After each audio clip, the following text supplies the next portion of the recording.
Hello, welcome back to the Educational Philosophical Neo-Thomist series. I'm D.R. Merrill. This is Lecture 8, which deals with how we should structure and formulate our own classrooms.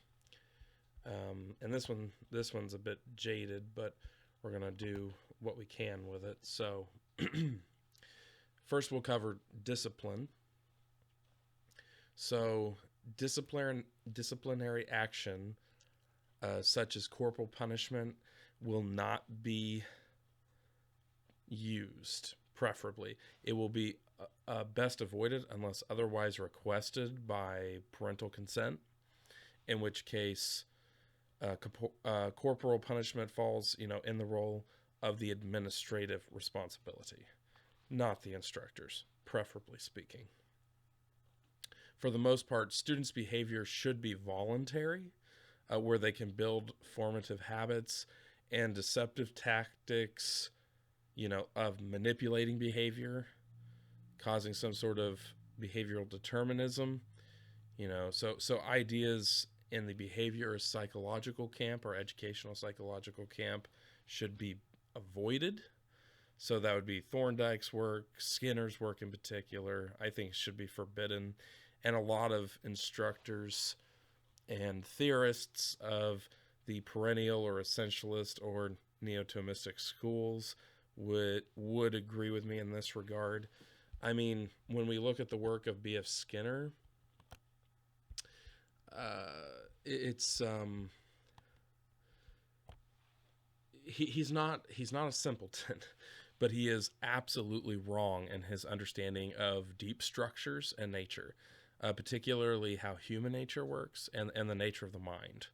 And his philosophical view, it's closer to like Thomas Hobbes or Hobbesianism, in that it just kind of we're just basically a center for sensations to run in and out.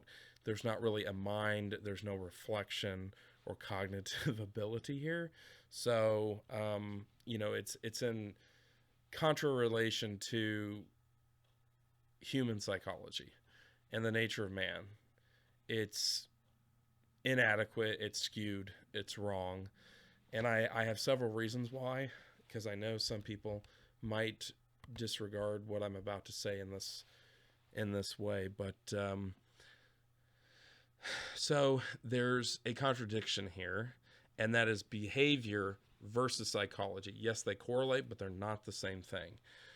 So Skinner has his views are too muddled and confused on these two particular terms. So, you know, so does this mean that nature is axiomatically about manipulation? Do we have the primacy of manipulation as our fundamental axiomatic concept in terms of epistemology and ethics? Do we have that kind of authority? Does any human being or institution have that kind of authority over a student? There's equivocation of the human action um, with that of a lesser animal's action.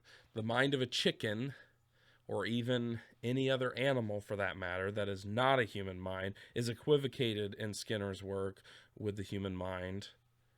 And yes, behavior can be determined even in a human capacity, but it's a trick, and it's ignoring everything cognitive.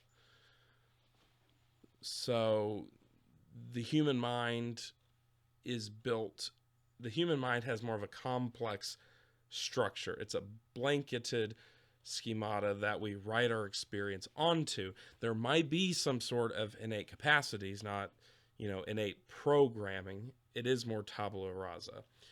But it's necessary for our mind to collect experience and develop continuously throughout our life, being able to change and reshape matter in our environment, being able to self excel or self destruct. And this, alludes to a capacity for active choice, whereas the behavior school does not.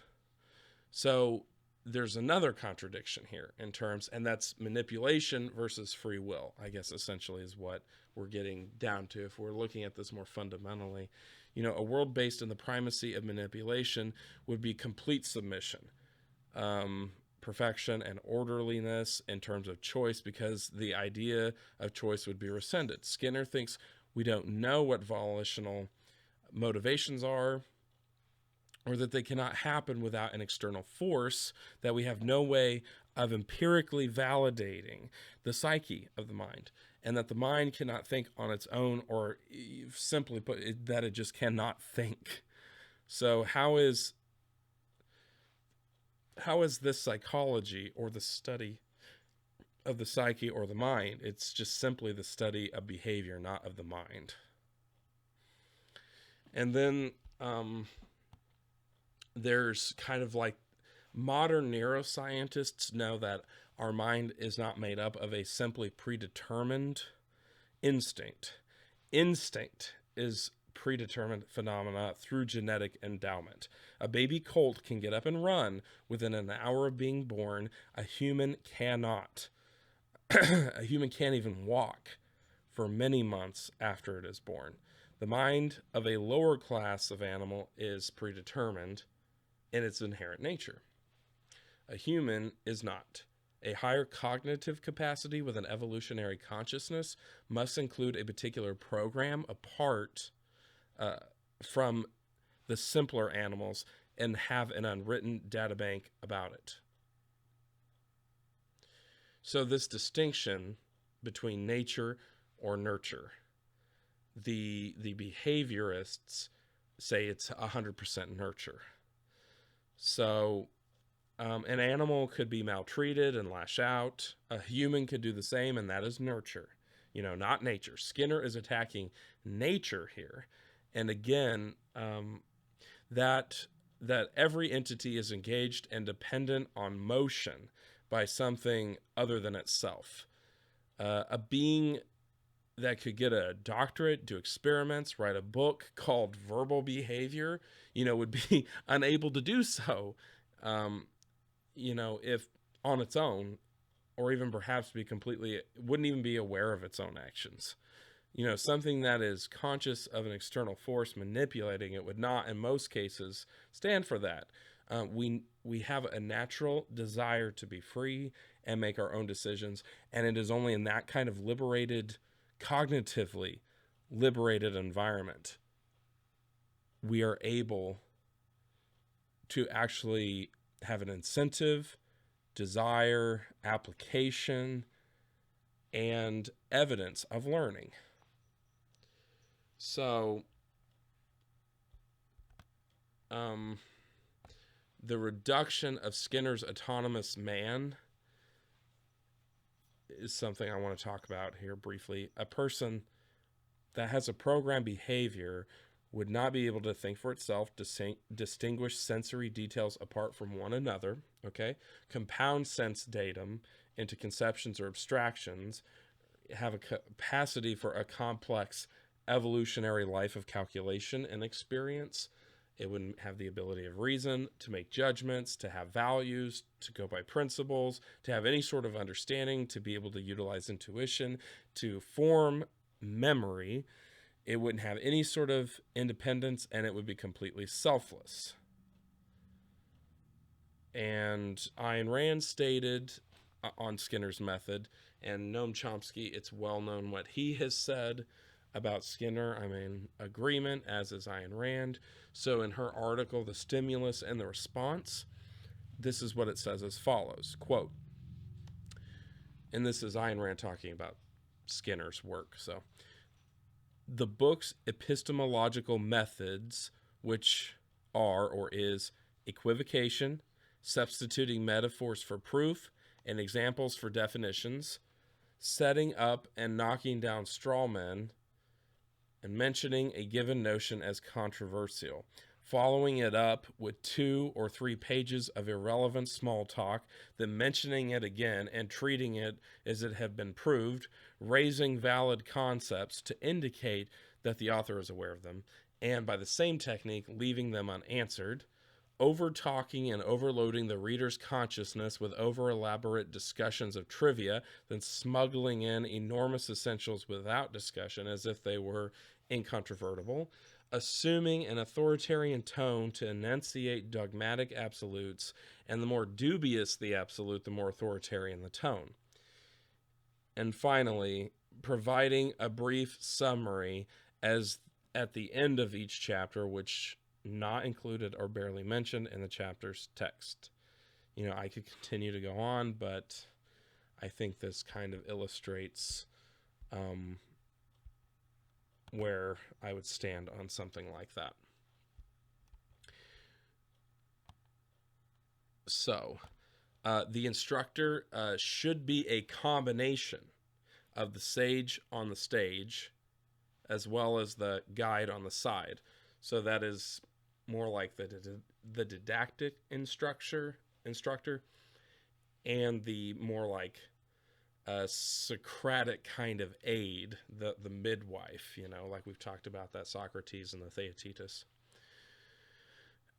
So, but this also needs to be done in moderation, and anytime there's a lecture, it should be broken up to where it's only like maybe 10, 15, 20 minutes tops of the class in a 50-minute block period.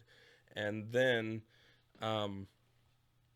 it should be kind of separated by different activities. This will actually help not necessarily bombard, but it'll help keep interest in the student, as well as exercise different facets of the psychology of the students. So it's a good thing. So instruction, Q&A, maybe a video, an activity, presentations, however that works, or group projects. And you can see how you can kind of, depending on the nature of the content area, of course, and other considerations that have to be made, this will give a much more rich learning environment. So there are times such as that of instructional leading of a dialectic, and much more like the original Socratic dialectic, again, not the Socratic seminar, which is a contemporary instrument. And I've talked about this a little bit before. Let me try to describe here real briefly the strategy and implementation. So the Socratic seminar can develop in this way. So the instructor explains the purpose of the seminar, and it's to examine and analyze ideas in the text or content in that classroom, the content area for this particular lesson. The instructor would select crucial portions of a text, and so something that's thought-provoking, something that the class might have copies of, or they have access to write down notes from on an overhead. The students would be coached on proper conduct, so that'd be like your body language, how to bring people into the conversation, the types of language that should be used, that correlates specifically to terminology of the content area and that particular reading. And then the instructor really should refrain from intervention, while at the same time, kind of monitoring students' body language, and maybe once in a while prompting a certain student, or having another student prompt another student. Okay, especially if there's an issue between a teacher and a very quiet student, but that quiet student has a friend in the class, then find ways, creative ways, to bring as many people into the discussion as possible. Okay, and so and then the only other time you would really intervene would be if you're there to kind of stop some sort of behavioral issue, or have somebody escorted out of the classroom, etc. So that kind of gives you an idea of how the Socratic seminar should go. It's not didactic, it's not preaching to the student. It is, and it's not letting students, this is the other thing that seems to be an issue with the Socratic seminar, that may have been an issue in the Socratic method, in the dialogues of Plato, but we didn't have as much evidence or knowledge of certain ideas, that were being espoused. We do now. We have evidence of so much civilization and culture, and so you can kind of help, because a student doesn't have the life experience and they're not aware of like certain social and political ideas or the science of something. So it's okay. It's okay to help and intervene and clarify something, or kind of give more background information if it is not something that's been covered yet in that class. So the instructor, must make sure the students who are removed from the realm of experience or depth of these abstract concepts, because in the, like, look at Piaget's educational psychological writings, we know that there's stages, kids get to them at different times of learning and cognitive development, and some are going to reach, these the ability to really develop higher concepts, when the others are still kind of just synthesizing. They're just grabbing and absorbing information to be able to take the perceptions to make the conceptions out of it. So there's, but that comes from knowledge of your students and observation. So you just help lead them through what you have to, or if a student can clarify it, call on them or say, hey, so-and-so, can you get up, or can you just explain to us what this next, 1, 2, or 3 kind of, concepts are about. So the teacher should use class time, again, I'm going to just make this clear again, for segments of lecture, reading, and it should both be for individual and class reading. There should be times that it's good for students to be able to socialize, to develop social skills. They will learn as much from each other, if not more so than you in some cases. That's why I like Mortimer Adler advocate the Socratic seminar. And it should follow and relate more to those Platonic structures and readings of Socrates than, where we're trying to go after these ideal forms. Not the contemporary species of Socratic seminar. And kids just talking about stuff like they know what they're talking about, but they don't, because they're not experienced to it, or they don't know how to even form some of the higher level and abstract concepts correctly. So in honesty, the trendy approaches and give makes have no place, and we see this through the Socratic seminar, in the neo-scholastic classroom. Techniques that have been perfected through millennia will be applied in the classroom. Approaches that use, according to Gutek, disciplined and purposeful activity directed to acquiring knowledge while recognizing the importance of spiritual grace in inclining students to truth, unquote. And that's very well put. So, in my concluding remarks, and I might have one more lecture, a lecture 9, but it will be about higher education. So for your primary and secondary education, my concluding encapsulation of the history of philosophical education, and we've talked about some of these figures before, essentialism, perennialism, and you've got progressivism. I do not advocate for any one school's thought on education, but rather a bit of all of them, with mostly an exception to progressivism.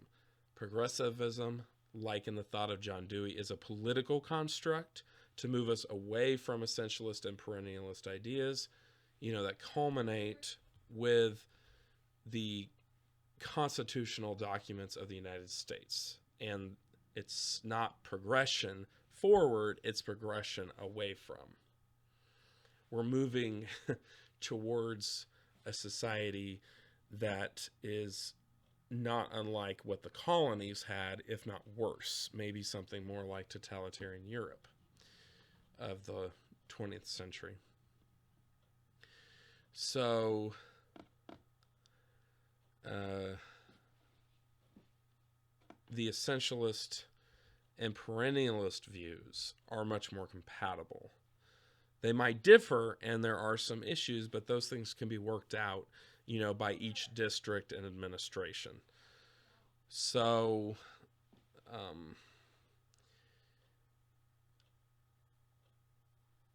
they're more conservative about the Western canon. They're truly the only schools that honor science, because there's an actual honoring here of history, of natural laws, and of virtue. And that will entail, I guarantee it, all the other disciplines.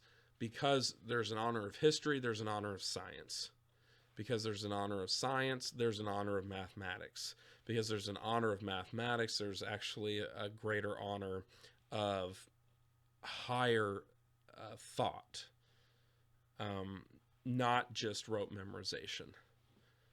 And I think once you really read some of these thinkers, and you read how empires would look at Plato's Republic and the ethics and politics of Aristotle, that is how they became an empire.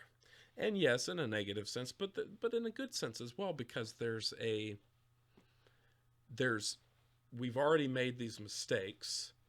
We have them all encapsulated here. Here's what works, so we don't make these mistakes again. We can move forward and actually progress.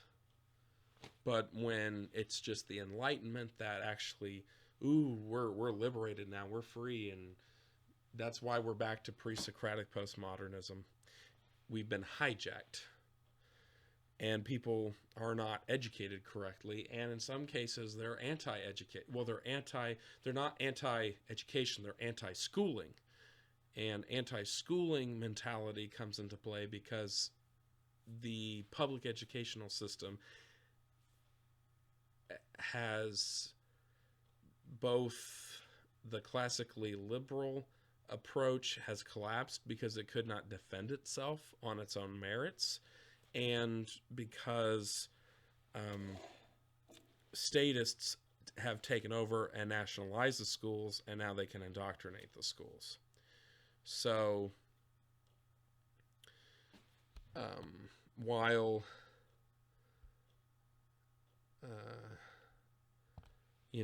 Bagley and other essentialists, have assisted, they have somewhat failed. And even I think Mortimer Adler failed. But at least, they held correct notions of socio-economic, political, and civic responsibilities in a very generalized way. It's about developing and mastering life and academic skills. So the perennialists, like the Thomists, they have led in a similar vein because they've been protecting and amending with additions. Look at Aquinas's his method of writing a lot of his Summa Contra Gentiles and the Summa Theologia. There's all these propositions, there's objections, and then he balances and he weighs things out. He's like, well, okay, positive, negative, negative, positive. And then he can kind of come to his own formulation. Even though he's an Aristotelian, he did not follow Aristotle dogmatically. And the reason we got out of the monasteries and we broke out into a liberated education is because of that Thomistic thought process. It's about truth. It's not about a team winning or a narrative. And that's really important. That will eliminate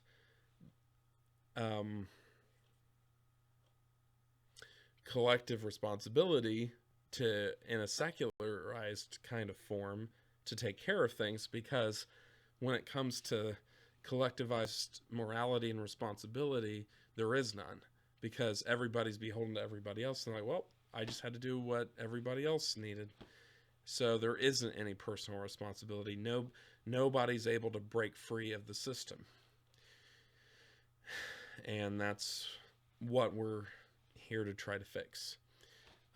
I can't recommend enough reading information for yourself.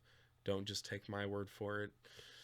Great books, the Gutek's history of philosophical education or something like that. I can't remember the name, but Gutek, Gutek, is a valuable read. I even recommend reading The Bad People, and this, I think, goes importantly. This goes for students reading primary sources in school, and not just some dry textbook that has their own prejudices, predispositions, and maybe they understand something and they assume everybody else does about what, like Karl Marx said, for instance. You're better off actually having your students read Karl Marx yourself, because you need to hear what they actually said. And then people will come to their own conclusions about it, and I guarantee you most people won't be for it. But when you just say, well, communism is bad, and then you move on, that once some students might say, well, I don't like this book, or I don't agree with this writer, so I'm just going to say Marx is good then. No, everybody just needs to actually read the material themselves. I recommend the Great Ideas program, in the Great Books of the Western World list. And as far as modern takes, Mariton's Education at a Crossroads is really great. Leonard Peikoff's lecture series of Why Johnny Can't Think, and it's like the objectivist approach to education. And Ayn Rand's Introduction to Objectivist Epistemology. I recommend that. Harry Binswanger's How We Know. Things like Leonard Peikoff's The Dim Hypothesis, definitely worth reading. Let's see. Mortimer Adler's Paideia Proposal, Manifesto, Syllabus. He has a whole series just on that. Reforming Education is an indispensable read. I use that to make up a lot of this lecture series. It's a collection of essays from like 1920s or 30s up through like the 80s when it was published. It's very indispensable. Dewey's, if you want a good progressive work, or you disagree with me here, Dewey's Democracy in Education. Let's see. Froebel, he's another cultural Marxist. He has some interesting things. Plato's Republic, Rousseau's Emile. Here's some good bad guy writings. In my estimation, they're bad guys, but read for yourself. I don't know if I really have Montessori. Anything. She had some writings of her own, and there's been a ton of people that have written on the Montessori method. Pestalozzi, Bagley's works are good.